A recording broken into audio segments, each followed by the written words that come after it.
It wasn't a loud explosion. It wasn't a massive scandal that almost broke us. It was the silence. It was sitting in the same room, on the same couch, hearing the clock tick, and feeling like we were oceans apart. From the outside, everyone thought we were the poster couple for Christian marriage. We checked every box. We served at church. We held hands in public. We said all the right things. But behind closed doors, there was this invisible friction. It was like walking on a floor covered in broken glass. You just kept waiting for the next cut. That friction was exhausting. We were stuck in what felt like an infinite loop of misery. I would feel disrespected by a tone in her voice or a comment she made, so I would instinctively pull away. I'd put up a wall. I'd go silent. And that withdrawal, it made her feel unloved, abandoned, and unsafe. So she would react, often with more sharpness, which I interpreted as more disrespect. Round and round we went. We loved each other, that wasn't the question. But we were suffocating. We were surviving our marriage, not thriving in it the way God intended. We were slowly chipping away at the foundation of our home without even realizing we were holding the sledgehammers. The turning point didn't come from a vacation or a date night. It came when we stopped looking at Instagram for marriage advice and started looking at the actual text of the Bible. We realized we were completely illiterate when it came to the biblical definition of respect. I had this warped cultural view of the word. To me, respect sounded like subservience. I thought it meant being a doormat, having no voice, or agreeing with everything my husband said. I thought it meant erasing myself, and I was just as wrong. I thought respect was my right. I thought it was something I could demand just because I was the man of the house. I completely missed my own biblical responsibility to love her so sacrificially that respect would become her natural reflex, not a forced duty. We were both getting it wrong. Everything shifted when we stopped pointing fingers at each other and started applying specific daily habits from Scripture. It wasn't magic. It was mechanics. We built 12 specific habits that transformed our communication from a war zone into a sanctuary. The first habit we had to install was regarding our mouths. We had to learn to speak words that build, not break. 29 became our filter. Do not let any unwholesome talk come out of your mouths, but only what is helpful for building others up. In the past, my words were often defensive shields, but Sarah's words? They were precision weapons. It's true. My weapon of choice was sarcasm. If Mark annoyed me, say he forgot to take out the trash for the third time, I wouldn't just say I was frustrated. I'd wrap my anger in a joke designed to sting. I'd say, "Wow, I love how the trash just magically teleports itself to the curb in this house. It's truly a miracle." I'd laugh it off, but the subtext was clear. "You are lazy, and you are failing me." It felt clever in the moment, but it was deeply disrespectful. It was tearing him down, brick by brick. And honestly, those comments felt like death by 1,000 cuts. They didn't motivate me. They paralyzed me. They told me I was incompetent, so we had to overhaul our language. For Sarah, it meant pausing that sarcastic impulse and asking, "Will this build him up?" For me, it meant dropping the defensive attitude. Now, instead of a jab, she'll say, "Hey, I'd really appreciate it if you could grab the trash when you have a second." And when I do it, she doesn't stay silent. She says, "Thanks for handling that. I appreciate you." It sounds trivial, but hearing your spouse speak well of you, to your face and to others, creates an atmosphere of safety that changes everything. The second habit was even harder for me: listening to understand, not just to respond. 19 tells us to be quick to listen, slow to speak. I was the exact opposite. I was the king of the fix-it strategy. Sarah would start telling me about a problem, and before she even finished her sentence, my brain was already constructing a 5-step strategic plan to solve it. I wasn't listening to her heart. I was listening for data to solve the equation, and that made me feel so incredibly lonely. I didn't always need a consultant. I needed a husband. I needed connection, not a correction. I remember one night being totally overwhelmed with the kids and the chaos of the house, trying to explain that I felt like I was drowning. And Mark immediately jumped in with, "Well, have you tried waking up 30 minutes earlier to organize the schedule?" I know he meant well, but it felt like a slap in the face. It felt like he was dismissing my emotions as an inefficiency to be optimized. I had to learn that sometimes the solution is the listening. Now, I consciously put my phone face down. I turn my body toward her. I ask questions like, "What did that feel like?" Or, "Tell me more about that." I validate her experience by saying, "That sounds incredibly heavy," or, "I can see why you'd be upset."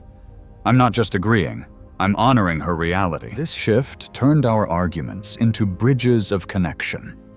This leads directly into the third habit: honoring each other's needs and preferences. Philippians 2 challenges us to value others above ourselves. Early on, our marriage was a competition. We kept a mental scoreboard. If I did the dishes, he owed me. If he picked the movie last night, I had rights to the remote tonight. We even had a thermostat war.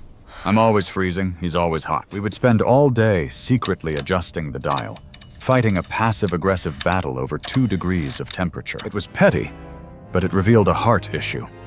My comfort was my idol. Applying biblical respect meant burning the scoreboard. It meant I started looking for ways to lose so she could win. Now, I'll grab a sweater for her before she even asks. She'll suggest an action movie she knows I love, even if she'd prefer a drama. It's about saying, "Your comfort matters more to me than my own." That is the difference between a contract, which is about rights, and a covenant, which is about sacrifice. That sacrifice shows up most clearly in our fourth habit: showing appreciation through acts of service. 13 calls us to serve one another humbly in love. Respect isn't just a feeling you have in your head. It's an action you do with your hands. For a long time, we operated in silos. That's his job. This is my job. If the lawn needed mowing and he was swamped at work, I wouldn't touch it because that was his department. It bred resentment. I felt like he didn't see my workload, and he felt like I didn't appreciate his provision. The shift happened when we started crossing those lines to serve each other. If I see Mark has had a brutal week, I might handle one of his chores just to lighten his load. It's my way of saying, "I see you carrying a heavy weight, and I want to get under it with you." And for me, it means waking up early with the kids on a Saturday so she can get 2 extra hours of sleep. I don't do it to get a gold star. I do it to show her she is valued. These aren't grand, romantic gestures like in the movies. They are small, daily liturgies of service that scream, "I love you," louder than words ever could. Now, before we go deeper, I have to mention the fifth habit, because without this one, no marriage survives. We had to learn to practice forgiveness and quick reconciliation. 13 commands us to forgive as the Lord forgave you. In our old dynamic, I was a hoarder of hurts. If Mark offended me, I would freeze him out. I'd use the silent treatment as punishment, making him earn his way back into my good graces. I kept a detailed record of wrongs, and I wasn't afraid to pull out a file from 3 years ago to win an argument today. And I was the avoider.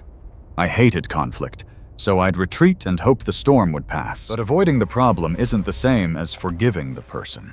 Resentment was rotting us from the inside out. We had to adopt the sundown rule from Ephesians chapter 4. Do not let the sun go down on your anger. Our goal now is to address and resolve conflict within 24 hours. It requires one of us to be the bigger person and say, "I'm sorry for my part in this. Can we talk?" And the apology has to be clean. No, "I'm sorry, but..." Just, "I was wrong. Will you forgive me?" That question, "Will you forgive me?" unlocks the prison door of bitterness. Habit number 6 is often the most controversial, but for us, it was the most transformative. Supporting each other's God-given roles. We had to wrestle with Ephesians 5 and the model of headship and support. Early on, I completely botched this. I thought being the head meant being the CEO. I thought it meant my vote counted double. I made unilateral decisions without consulting Sarah, thinking that was leadership. It wasn't. It was arrogance. And because his leadership felt controlling, I resisted it. I would undermine him. If he made a parenting decision I didn't like, I'd roll my eyes or whisper to the kids, Stop it. "Don't worry, I'll ask him later." I was actively creating division in our home. We had to realign with the actual biblical model. Mark realized that his leadership is supposed to look like Christ. It's sacrificial. It's not about power. It's about responsibility. He is the first to serve, the first to die to self. And for me, respecting his role means I don't fight him for control. It doesn't mean I'm silent, we talk about everything, but it means I champion him. I trust God working through him. I speak honor into him. When we stopped fighting for power and started functioning in our design, the power struggle vanished, and peace took its place. That peace is sustained by our seventh habit, praying together and for each other. It is functionally impossible to stay angry at someone while you are holding their hand and praying for God to bless them. James 5 says to pray for each other so that you may be healed. For years, the spiritual side of our marriage was invisible. Praying together felt awkward, almost too intimate. We started small, just holding hands at the end of the night. We'd thank God for one thing about each other. Hearing Mark pray for my anxiety, hearing him bring my struggles before the throne of grace, melted my heart in a way nothing else could. It wove a cord of 3 strands, me and God, that is not easily broken. This spiritual safety allowed us to build the 8th habit, creating a safe space for vulnerability. Proverbs 17 says, "A friend loves at all times." Your spouse should be the safest person on the planet for your soul. But in the past, when I shared a fear, Mark would try to logic me out of it. He'd say, "That doesn't make sense, you're being irrational." He thought he was helping, but he was telling me my feelings were wrong, so I stopped sharing. And I bought into the lie that men have to be stoic. I thought if I told Sarah I was struggling with insecurity or fear at work, she'd lose respect for me. So I hid behind a mask of strength.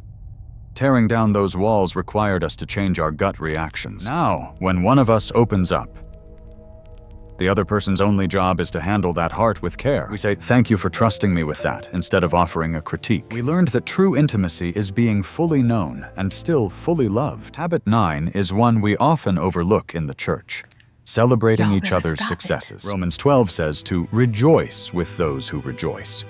But if you aren't careful, envy can sneak into a marriage. I remember a season where Sarah was crushing it in her career, getting promotions and accolades. And while I smiled on the outside, inside I felt small. My career was stalled. Her win felt like my loss. I failed to celebrate her because I was too busy comparing myself to her. We had to decide that we are on the same team. A win for him is a win for us. A win for me is a win for the family. Now, we are aggressive celebrators. If Mark has a victory, we make a big deal of it. I brag about him to my friends. I send him texts telling him how proud I am. This habit kills the spirit of competition and replaces it with genuine joy. And naturally, when you have emotional safety and celebration, it leads to the 10th habit, intentionally pursuing physical and emotional intimacy. In our disconnected years, the bedroom was a battleground. Physical intimacy was the first thing to die when we were fighting. It felt like a chore, or worse, a bargaining chip. We had to reclaim the biblical truth that a husband should rejoice in the wife of his youth. We realized that sex isn't just a biological function, it's a barometer of the relationship. But you can't just flip a switch at 10 p.m. Foreplay starts at breakfast. It starts with the thank you, the text message, the listening ear. When Sarah feels cherished and heard throughout the day, she feels desired. And when I feel respected and admired, I am drawn to her. We have to pursue each other intentionally, dating each other even after years of marriage. Of course, we still have conflicts. That brings us to habit 11, resolving conflicts with humility. We used to fight like lawyers in a courtroom. The goal was to win. The goal was to prove the other person wrong. We would attack each other's character with phrases like, "you always," or "you never." We had to change the goal. The goal is no longer victory. The goal is understanding. The goal is reconciliation. We set ground rules. No yelling, no name-calling. And most importantly, we attack the problem, not the person. Instead of, "you are so irresponsible with money," it's, "I feel anxious when I see the bank account low. Can we look at the budget together?" We moved from opponents across the table to partners sitting on the same side, solving the problem together. Finally, habit 12 turns our focus outward, modeling respect for our children and the world. We realized our marriage is the primary textbook our kids are studying. I had to ask myself, is my son learning how to cherish a woman by watching me? Is he seeing a man who serves his wife or one who ignores her? And is my daughter learning what biblical support looks like?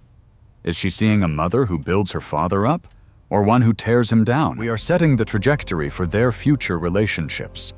And beyond our home, Ephesians 5 says our marriage is a picture of Christ and the church. When the world sees a husband loving sacrificially and a wife respecting joyfully, they are seeing the gospel in 3D. Applying these habits wasn't an overnight miracle. It was a daily death to self. It was choosing to bite my tongue when I wanted to be sarcastic. It was choosing to serve when I wanted to be served. But the fruit is a peace we never knew was possible. That friction is gone, replaced by a deep, unshakable security. We still have bad days, we still sin, but we have the tools now. The crazy cycle is broken because we are committed to God's design, not our own emotions. We want to challenge you today. Don't try to do all 12 at once. Just pick one. Pick one habit to focus on this week. Start small. And let us know in the comments which one you're choosing so we can encourage you. Thank you for letting us share our story. Let's build marriages that last.